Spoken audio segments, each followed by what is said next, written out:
Muito boa tarde a todos, boa tarde aos que ainda estão aqui. Para mim é um prazer novamente, mais um ano, estar aqui apresentando um trabalho na GTERA, agradecer ao comitê de programa por ter aceito aí o trabalho. Hoje nós vamos falar um pouco sobre o 464 XLAT como técnica de transição V4, V6 para ISPs. Tem como soltar o tempo aqui para mim, porque eu falo demais e eu não quero me perder no tempo. Só para eu não me perder mesmo. Um pouquinho de quem eu sou, acho que muita gente já me conhece, para os que não me conhecem, eu sou o Wesley Correia, sou o CEO da Telecom Consultoria em Treinamento e Serviços, que é uma empresa do Paraguai, que é especializada em soluções para ISP, tanto em soluções técnicas como consultoria, quanto também em capacitação. Hoje nós atendemos aproximadamente 11 países da América Latina, temos vários clientes e alunos lá. Sou também vice-presidente do Brasil Perim Fórum, que é um grupo de profissionais que tem trabalhado para o fomento de materiais, fomento de tecnologia e conhecimento para os provedores de internet no Brasil, e sou o criador do evento ISP-PY, que é o primeiro evento de provedores de internet no Paraguai. Os objetivos da nossa apresentação, nós vamos falar um pouquinho para entendermos, para aclararmos um pouco de como é possível trabalhar com 464 XLAT como técnica de transição IPv4 para IPv6 em cenários ISP. Um pouquinho do 464 XLAT, para os que nunca ouviram falar dele, talvez alguns possam nunca ter ouvido falar, ele tem a sua standard na RFC 6877. Nada mais é que uma técnica de transição que consiste em encaminhar pacotes IPv4 por redes IPv6 only, ou seja, na CPE do assinante, você vai entregar apenas IPv6. E, no perímetro interno da rede, da residência ou da empresa do usuário, ele vai ter um domínio IPv4 e IPv6, e a CPE, que vai executar a tarefa de CELAT, ela vai encaminhar esses pacotes IPv4 que vêm de dentro da rede interna, de dentro da casa do usuário, sobre a rede IPv6, sobre a pilha IPv6 que estamos ativado, que está habilitado na nossa CPE.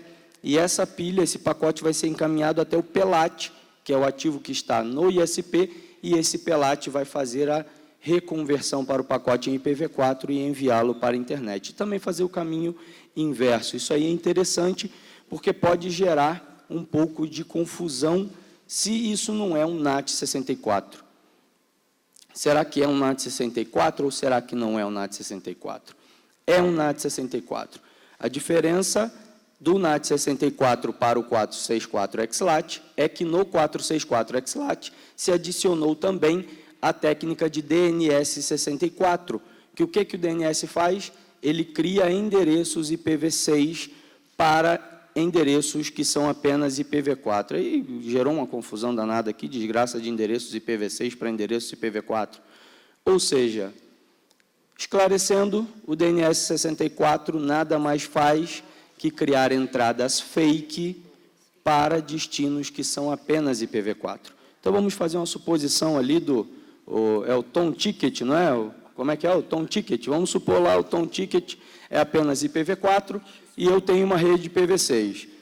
Tentei gerar um pacote IPv4 do meu smartphone para o tom ticket e esse pacote vai parar na minha CPE. E a minha CPE só tem IPv6 para fora. O que vai acontecer? Na resolução de DNS, no DNS 64, o DNS 64 vai criar uma entrada usando o bloco 64FF9B. Esse é o bloco padrão, pode ser usado qualquer outro bloco que vocês desejam, e vai se retornar um endereço desse bloco, desse /96, como sendo o endereço IPv6 do tom ticket. Opa, viramos o tom ticket para IPv6 aqui agora, no passe de mágica. E aí o que acontece? Esses pacotes gerados, o pacote que vai ser encaminhado para esse endereço, vai ser encaminhado para o nosso PELAT. Por quê? Porque o nosso PELAT vai entender, olha, o pacote que está vindo com destino a esse endereço é um pacote originalmente IPv4, que foi convertido para IPv6 e eu preciso trabalhar com ele. Tem uma outra observação aqui, ó, é importante que a CPE do assinante tenha especificado esses DNS que são o DNS 64. Não adianta eu simplesmente ter o DNS 64 e achar que vai funcionar num passe de mágica. Não. A minha CPE tem que receber, junto com o endereço IPv6 público global, ela tem que receber também esse endereço DNS, que é o DNS 64. E aí nós vamos falar um pouquinho sobre a topologia do provedor. Qual é a topologia, não vou dizer adequada, mas qual é uma das topologias que é mais fácil de você manipular uma implementação de 464 XLAT. Sabemos que cada topologia é particular a cada operação de ISP. Alguns ISPs usam um modelo de CPE, outros usam outro, outros usam PPPoE, outros usam IPoE, enfim. A topologia ela é mista, mas nós entendemos que a maioria dos ISPs, dos provedores, possuem CPEs. E essas CPEs elas têm a tarefa de fazer a separação entre a rede do usuário e a rede do ISP, em separar esses domínios de rede. E essas CPEs, nós vamos ver aí um desenho, um exemplo, de um cenário básico de ISP para esse 464 XLAT. Nós temos aqui as duas internets, IPv4 e IPv6, caindo no mesmo roteador. Vamos supor que esse aqui é um concentrador de acesso PPPoE, um exemplo. E ao lado, em paralelo, na nuvem do ISP, nós temos a rede XLAT, tá? Que é o 464 XLAT, e nós temos o componente do PLAT, que é o cara que vai fazer todo esse trabalho aí. E nós temos aqui, nesse stack, apenas IPv6, ou seja, a nossa CPE está recebendo apenas os endereços IPv6, está recebendo o endereço IPv6 na WAN e também o /56 para o uso do domínio interno da rede. E no domínio interno da rede, nós vemos que nós temos as duas pilhas IP no nosso CELAT, V6 e V4. E aí eu botei vários dispositivos e tudo mais, e faltou ali uma Smart TV do fabricante XPTO, que só suporta IPv4. E qual é a mágica aqui? Mesmo que um dispositivo tenha apenas suporte a IPv4, esse tráfego IPv4, quando direcionado ao CELAT, o CELAT vai convertê-lo para IPv6 e vai mandar pela rede de IPv6 e ele vai ser reconvertido no PLAT. Uma outra observação interessante, vejam que não é todo o tráfego que passa por dentro do PLAT, ou seja, apenas o tráfego que é IPv4 mascarado vai passar por dentro do PLAT. Então, isso aqui traz uma outra vantagem financeira, agregando as vantagens financeiras apresentadas pelo Daniel D'Amito, que é, quanto mais tráfego IPv6 puro você tem, menos você vai necessitar de capacidade de hardware para fazer o seu PLAT. Então, quanto mais IPv6 você tem, menos NAT 64 você vai ter. E, independentemente, isso é transparente para os dispositivos que estão na ponta. Você pode fazer aquele churrasco do final de semana e chamar um amigo que tem aquele celular de 1980 e vai funcionar exatamente igual para ele, é transparente. Por isso que é uma técnica muito versátil implantar e fazer essa migração de rede IPv4 para uma rede IPv6 only, usando o NAT 64. Quando eu digo IPv6 only aqui, pessoal, não estou querendo dizer que todos os dispositivos terão que mandatoriamente ter suporte a IPv6, ok? Apenas que na rede stack do provedor, ela já é uma rede IPv6 only e você aqui está entregando um IPv4 as a service, ou seja, você está entregando o IPv4 como um serviço em cima da sua rede IPv6. E aí nós temos o tema, o assunto da CPE, né? Falamos muito sobre ela aqui, e aí tem uma desvantagem, infelizmente, a nossa apresentação, a minha apresentação, ela é uma apresentação para trazer a realidade realmente do serviço, do trabalho ou do projeto. Nesse projeto, nós estamos embrionando em um dos nossos clientes, tá? Não tem clientes instalados por trás, pelo qual não tenho métricas para dizer para vocês, olha, funciona de tal maneira, mas em soluções fechadas já tem grandes operadoras fazendo isso. Em cenário ISP, ainda desconheço. Mas aí nós temos a vantagem, a desvantagem da CPE. Por quê? A CPE ela precisa suportar o CELAT, ela precisa. E hoje no mercado nós não temos CPEs que suportam o CELAT, não temos. Então qual é a alternativa hoje se um ISP tem 2, 3, 5 mil clientes e quer Não, eu quero usar o 464 XLAT. Você vai ter que, se são clientes FTTH, por exemplo, você vai ter que virar todas as suas ONUs para Bridge, se não são, e colocar um OpenWRT atrás dele. Porque o OpenWRT é atualmente o sistema que tem suporte nativo na web, tem um serviço de configuração, e ainda tem uma outra dificuldade, que você vai precisar fazer a configuração, vai precisar fazer a configuração manual de atualização nessas CPEs. O OpenWRT tem uma vantagem, que você pode gerar uma imagem personalizada, já com os dados do seu provedor, etc., etc., etc., de acordo com o hardware que você vai utilizar, e flashear isso, só que ainda é um serviço de presidiário, e é realmente algo que impacta. Então, nós devemos conscientizar os fabricantes da importância dessa funcionalidade. Como disse, voltando a falar sobre a apresentação do Damito, IPv4 é legado, equipamentos, e tivemos outras apresentações aí que falaram sobre isso, equipamentos que continuam forçando suporte e compatibilidade apenas a IPv4 são legados e não vão funcionar daqui a alguns anos. E essa é realmente a nossa necessidade, a nossa visão de conscientizar os fabricantes da importância disso. Abro um parênteses aqui para um case de uma operadora de TV a cabo da Argentina, chamada Telecentro. O Alejandro Degidio é o gestor de rede dessa empresa, e eles trabalham lá com DOCSIS, em internet, TV a cabo e tudo mais, e eles forçaram, apertaram até quase praticamente espanar o fabricante, e o fabricante desenvolveu uma firmware com suporte ao 464 XLAT, e como eles têm lá a facilidade de fazer uma atualização em massa, por usarem uma solução baseada em DOCSIS, eles atualizaram tudo em massa e viraram tudo para 464 XLAT meio que da noite para o dia.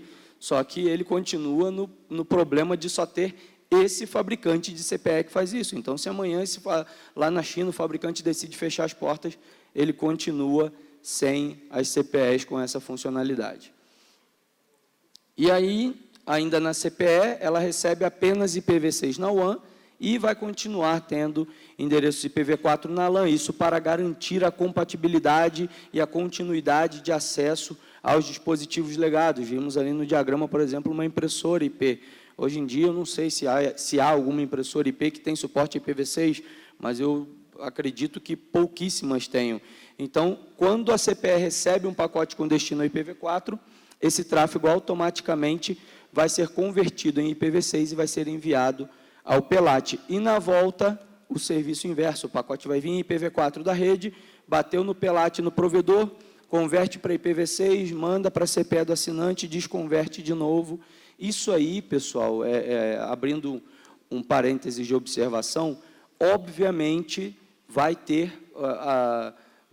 gerar o mesmo custo computacional de um NAT, tá? Porque nós vamos ter um NAT, é um NAT.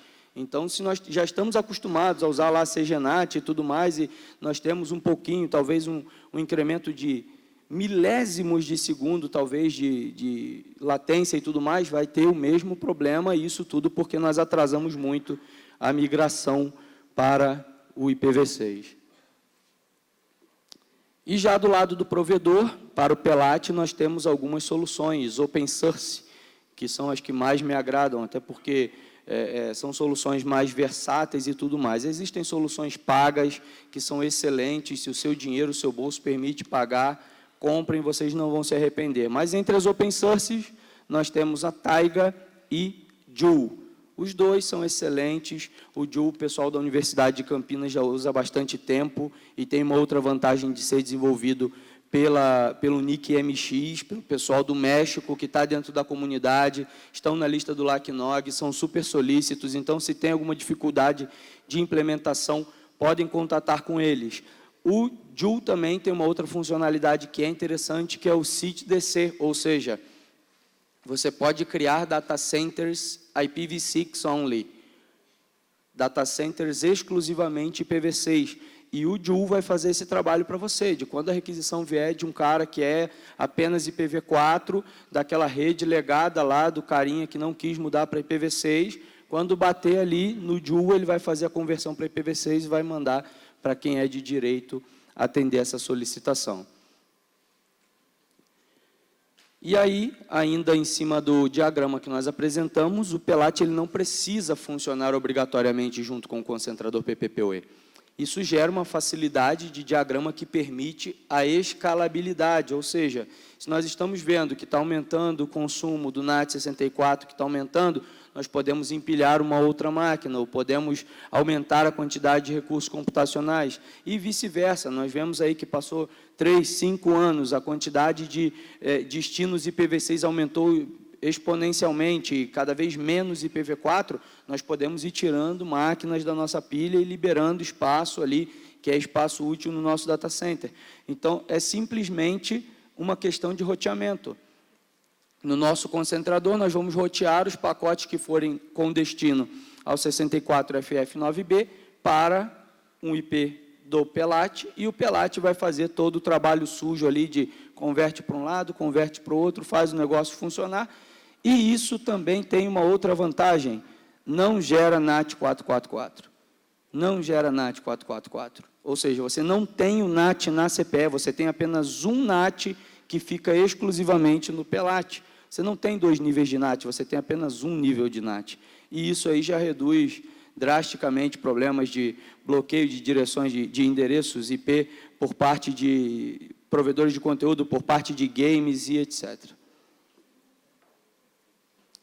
Vantagem, ainda, se trabalharmos com mais preferência IPv6, ou seja, quanto mais IPv6 tivermos na nossa rede, quanto mais IPv6 tiver no mundo, menos vamos consumir recursos do PELAT, ou seja, menos vamos precisar de PELAT para fazer isso. Então, quanto maior o uso do IPv6, menos vamos precisar de endereços fake por DNS64, ou por NAT64, desculpa, e menos traduções vamos precisar pelo 464 XLAT. Então, isso é um incentivo cada vez maior para economizarmos dinheiro, fazendo com que a internet ela se converta cada vez mais em uma internet IPv6. E aí, agora, vamos apresentar vantagens e desvantagens. Como vantagens ao Dual Stack, nós temos a ausência de necessidade de gerenciar uma segunda pilha IP. Quando nós temos Dual Stack, nós temos obrigatoriamente que ter as 2 pilhas IP configuradas em toda a rede até o nosso concentrador de acesso. Então, são 2 pilhas IP para troubleshooting, são 2 pilhas IP para verificação, são 2 pilhas IP para gerenciar, são 2 pilhas IP para documentar. Temos também facilidade na distribuição e na gestão dos endereços IP que vão fazer parte do NAT64, que vão trabalhar nessa conversão, facilidade também de escalabilidade, de botar mais caixas, de aumentar recursos, e facilidade também na remoção da infraestrutura quando ela não se fizer mais necessária. Isso é importante, se nós temos uma rede 100% IPv6, amanhã não faz mais necessário, não tem mais utilidade termos um NAT64, um 464 XLAT, a gente vai ali, arranca aquele cara ali e acabou, porque todo mundo já vai ser IPv6 e não vamos precisar desligar uma pilha IP, desconfigurar e etc, etc, etc. E nas desvantagens, que é a que eu acho mais triste, é a quantidade praticamente nula de CPEs que fazem esse trabalho, que implementam o NAT64 e o DNS64, 464 XLAT em si, e isso acabaria gerando uma troca massiva de CPEs, e é um trabalho realmente moroso, complexo, cansativo, principalmente dependendo da quantidade de assinantes que o ISP tenha. E aí eu deixo uma sugestão: se você está começando uma operação agora, ou está começando uma cidade agora, pense nisso como uma sugestão, pense nisso como uma alternativa, como uma possibilidade.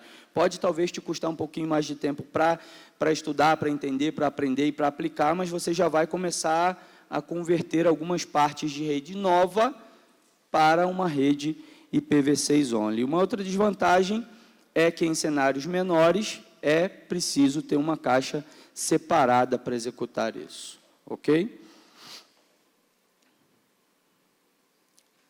Dúvidas?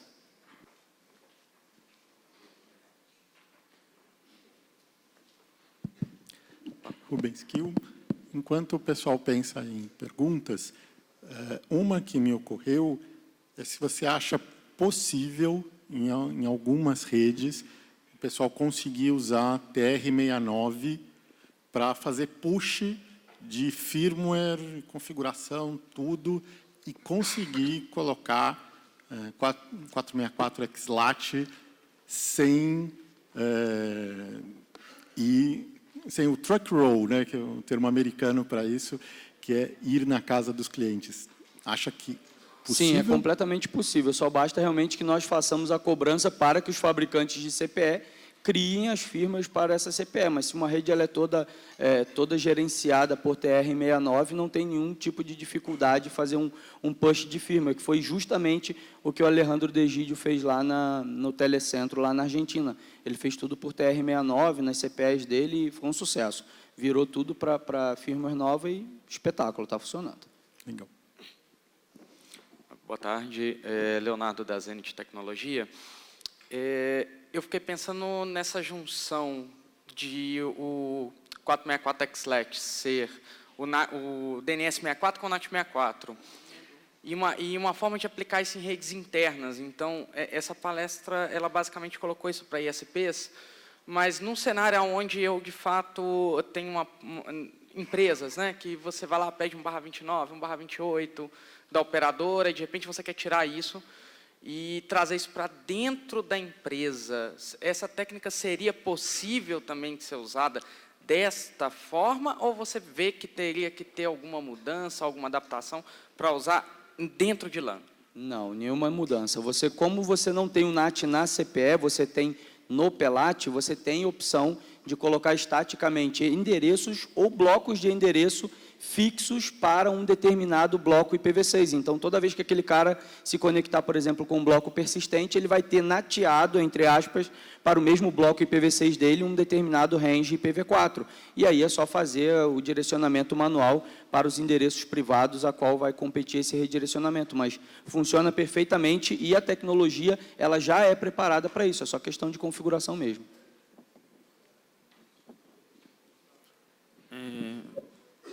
Boa tarde, meu nome é Matheus.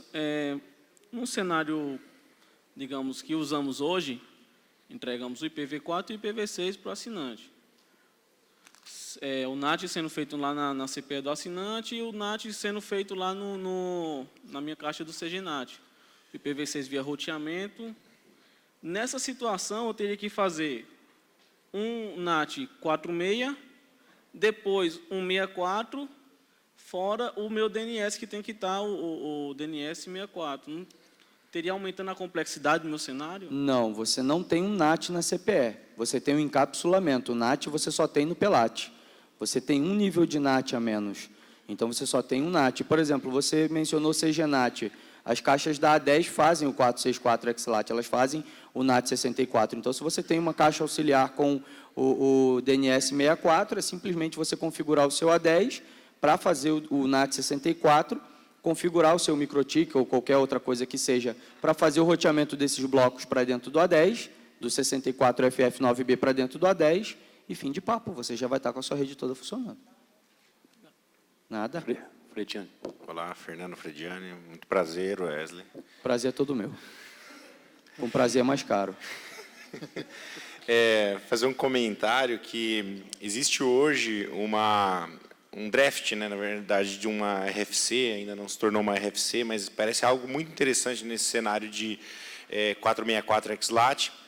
E se isso se tornar uma RFC, né, um dia ela tem o potencial de transformar aquele tráfego que seria V4 only, mesmo quando você entrega IPv6 no cliente, mas você tem, por exemplo, Smart TVs, né, que não suportam IPv4. Então, como o Wesley explicou, aquele tráfego que vai da CPE até o PELAT, ele vai em V6, né? Então, essa RFC, essa proposta de RFC, né, ela propõe que o tráfego continue seguindo em IPv6 e ele não seja traduzido para V4. Então, isso tem o potencial de transformar muito do tráfego que seria V4 only em V6 no futuro e aumentar ainda mais a porcentagem do tráfego V6. Com relação à CPE, de fato, é um problema grande, né? A vasta maioria das CPEs não terem suporte.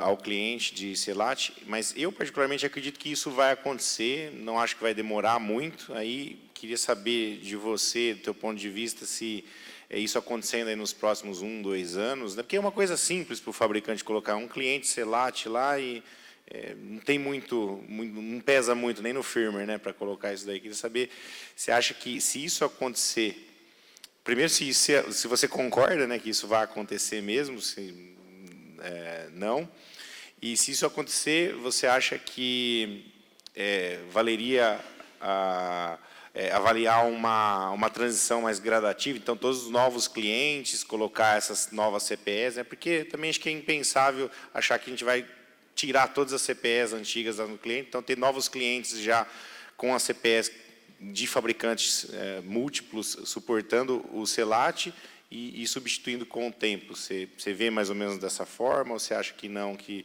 pode ser um processo muito longo? Primeiramente, falando sobre o ponto dessa RFC aí, se não me engano, ela é do teu amigo lá, o Jordi, junto com o Alejandro do Telecentro.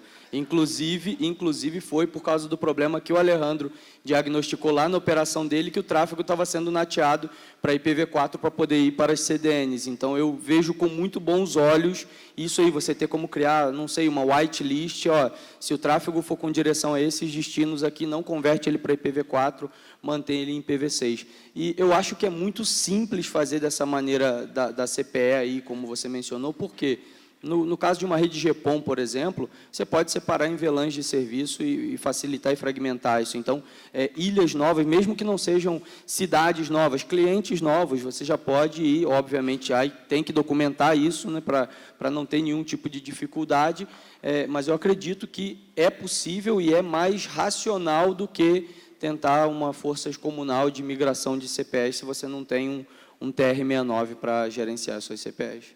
Obrigado. Nada. Boa tarde, Wesley. Prazer de Boa tarde, conhecê-lo, conterrâneo. Luiz Pupim, da VLSM. No caso do cliente V6, ele vai consultar um site que é V4 Only, DNS, tudo bem, faz a conversão, faz aquela adaptação do endereço, vai para o PELAT e ele converte. Agora você falou do cliente V4. O cliente V4 quer acessar um site V4. Ele tem que fazer também o NAT do IP de origem para um IPv6, correto? Eu não entendi isso, porque em algum momento o IP de origem, que é V4, tem que ser convertido para V6, além do IP de destino, que é V4, também ser convertido pelo DNS64. Exatamente. No segmento de rede interna, se entrega para o dispositivo do cliente DNS IPv4 e IPv6. Sim. Obviamente, ele não vai ter como consultar. E quando você consulta, independentemente da pilha, você vai receber esse pacote, vai receber as entradas de DNS e ele vai te mandar. Na hora que chegar no PELAT, que ele vai fazer essa conversão, ele vai ver, olha, isso daqui é um destino IPv4, então vamos fazer essa mudança. Eu fiz esse teste num tablet, deixei ele apenas com IPv4 e funcionou realmente essa tradução. Mas aí. A minha pergunta é, o IP de origem é V4, então o CPE tem que de alguma forma também converter esse V4 em V6. Ele faz exatamente isso. Então eu tenho um NAT 46 Sim. e depois um NAT 64 do outro lado. Não seria um NAT, não seria um NAT, porque o NAT ele só é feito no PELAT, é como se fosse um encapsulamento desse pacote. No OpenWRT, quando você dá lá um show IP route, ele mostra lá a rota default IPv4 apontando para o túnel do 464XLAT e te manda esse pacote diretamente para o PELAT, que é quem faz essa conversão do pacote da origem de IPv4 para IPv6. Legal, um abraço. Nada. Boa tarde, Wesley. Boa tarde. Eu sou Marcos Almeida, eu trabalho no S16735. Eu só queria aproveitar o espaço para fazer um comentário em relação a um colega que, na apresentação anterior, disse que o S16735 cobra para implementar IPv6. Né? Eu acho que foi algum caso aí que houve algum equívoco. Né? Eu trabalho lá, participo de vários projetos de cliente, a gente trabalha com dual stack. Né? Então, qualquer cliente que se interessar em implementar IPv6 com a gente não deve ter nenhum custo. Tá, então, se houve essa informação em algum momento, isso é um erro, não procede. Tá bom? Obrigado. Obrigado aí por esclarecer aí. O pessoal pode procurar o amigo ali para tirar mais dúvidas. Eu queria, então, já que não temos mais perguntas, pedir uma salva de palmas para o Wesley. Obrigado. E agradecer os nossos patrocinadores. Primeiro, o nosso patrocinador master, que é o Registro de Domínios BR, que paga os nossos eventos desde sempre. Nós temos também muitos outros patrocinadores de camada 1, 2 e 3 aqui, a Abranet, a Ciborne, a Cisco, a EPS Finisar, a Globinet, a NTT, a PS, TEDEC Extreme, Ascent, Nexus Guard, Equinix, Pix, StackPath, Siena, FlexOptics e Solid Optics. Obrigado a todos os nossos patrocinadores. Muito bem, pessoal. Gostaria de agradecer a todos pela presença, agradecer aos nossos patrocinadores. Esse evento não seria possível sem eles e não seria possível também sem as pessoas que fizeram as propostas de apresentação e estiveram aqui compartilhando com a gente nesse dia de hoje. Gostaria de convidá-los a todos para o GTS amanhã, a partir das 9 horas, e uma salva de palmas novamente para os nossos apresentadores e retomamos amanhã. Muito obrigado.